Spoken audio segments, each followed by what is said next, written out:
This would be a total steal for the Cleveland Cavaliers. If the Cavs could find a way to acquire D'Angelo Russell and GM Koby Altman has his work ahead of him on this one, it could be the perfect move for the Cavs at not a high cost. Hey everybody, Billy BB back with you on Cavs Digest. Excited to bring you the latest in Cavaliers news.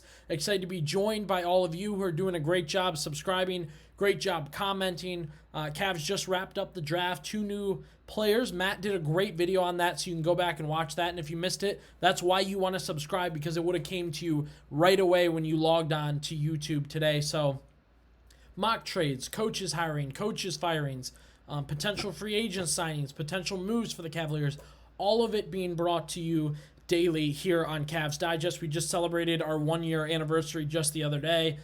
2,000 subscribers, 2,300 at this point. So we appreciate all of you who have been along for the ride. It has grown well. We like the people that are down in our comments. If you're not normally down there, drop down there. Talk with other people.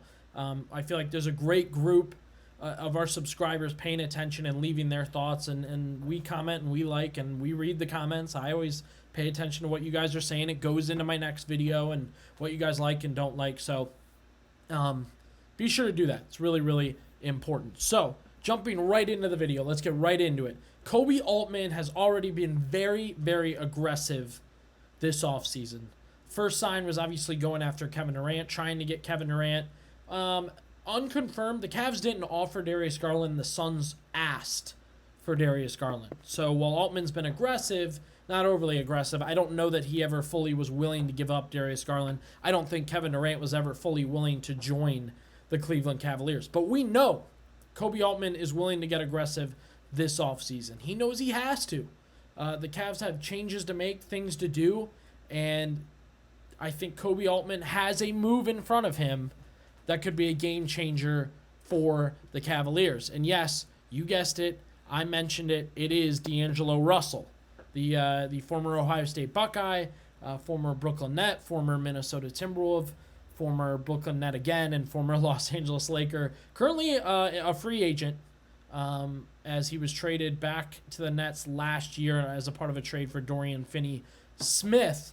I believe this is the perfect addition for the Cavaliers. We will get to that. There are three kind of key components with D'Angelo Russell that we're going to have to consider and talk about and break down. So right away, looking at D'Lo's stats from last season, almost 13 points a game, a couple of rebounds here and there, can pass the rock a little bit. Definitely when he got to Brooklyn, that role changed, leaned on more important to the team. That matters. It's part of it. That's all part of the game. So his role has changed over the years, and I feel like he's done a good job adjusting that role. Okay, not great from three-point percentage last year. We know he's streaky. He is a microwave scorer, but he's also a streaky scorer. He's a good distributor at his peak, but you're not always at your peak. We've seen his best, which we will get into his best in just a second. So, first point I want to bring up. Other teams are interested in making him a focal point, right? So, the Mavericks plan on being a contender this year. They are keeping Jason Kidd. They aren't rebuilding. Yes, they got Cooper Flagg. That was kind of lucky with the lottery. So, other teams are interested. This is not a slouch. This is not a throwaway guy. This is not a junk player.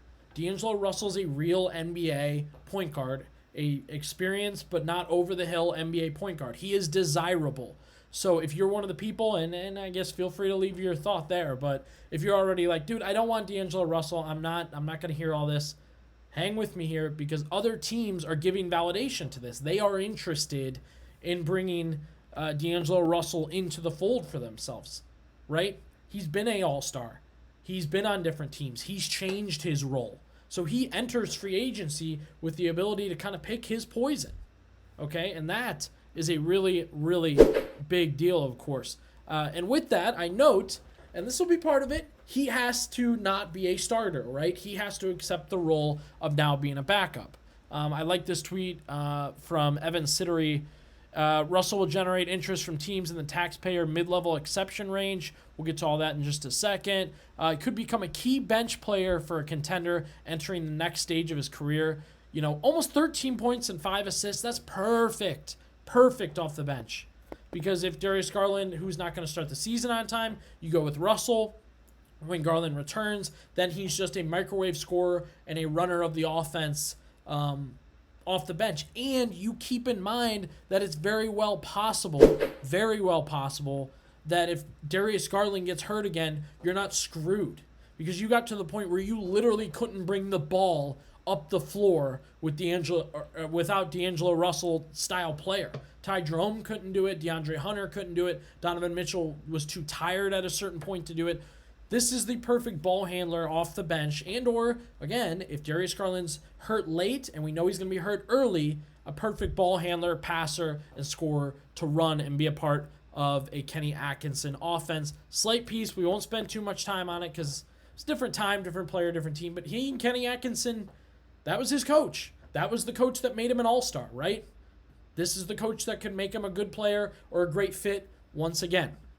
Now, this is where the conversation is going to get difficult. I already noted with Koby Altman, you have to be aggressive to get a guy like D'Angelo Russell, not just because of how he'll fit to your team, but because of how you have to get him. It has to be a sign-in trade. You have to convince Brooklyn to do a sign-in trade.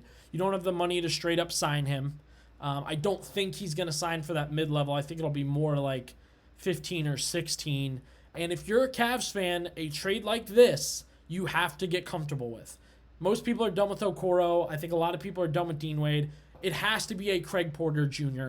It has to be a Jalen Tyson. It has to be an Amani Bates. Why? Those guys didn't crack your lineup for the playoffs. Okay? Okoro and Wade can't do it. Porter played just a little bit. Tyson didn't play, and Bates didn't play. If you want to win, if you want to be a title contender, if you want this team to be a top dog, a next level, to be better than it was last year, a Craig Porter Jr., Jalen Tyson, Amani Bates, and Amani Bates is like a trigger word for this fan base, have to go. They have to be options to trade. Koby Altman has to be comfortable with that also. He has to feel like, I know I've invested time in Craig Porter. He is a trade piece. Okay, so the Nets have, they just drafted 4 point guards, but, we saw on Bleacher Report, they actually recommended Russell go back to the Nets, and the Nets will let him run that offense till one of the rookies is ready, or they will use him as a trade piece at the deadline. So the Cavaliers could either negotiate now and figure it out, or keep some trade pieces, trade chips for the deadline, and then go for D'Angelo Russell. So what do you guys think? D'Lo, did I sell you well on D'Angelo Russell becoming a Cleveland Cavalier? Do you like that fit? Do you think that Kenny Atkinson is aggressive enough, Koby Altman is aggressive enough to go out and get D'Angelo Russell to do a sign-and trade, to convince the Nets to be a part of a sign-and trade? Does the Ohio State connection do anything for you? That's where I fell in love with this dude. I love his game. I love his personality. I think he's a fun guy. I got the jersey in the back there. Love him. And I'd love to have him be a part of the Cavaliers. I think he'd take them up a notch. We'll talk more about what could take the Cavs up a notch here on Cavs Digest when you subscribe.